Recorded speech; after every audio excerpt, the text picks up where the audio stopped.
दिउँसो 3 बजेको अवस्थामा यहाँ बाइकहरू गाडीहरू लाइट बालेर पनि देखिन सके छैनन्।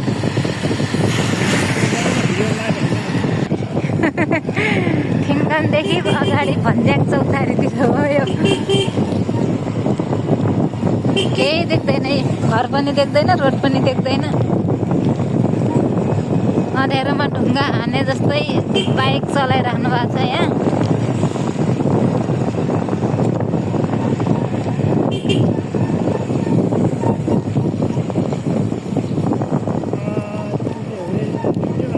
के अचम्म हो यो?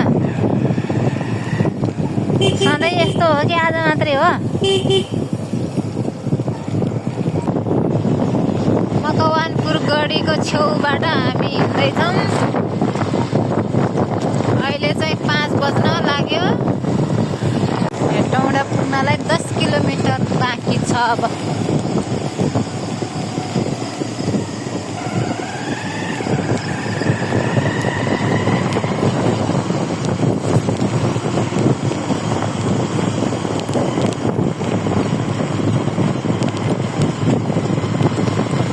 बजेको अवस्था यस्तो छ, मौसमको अवस्था।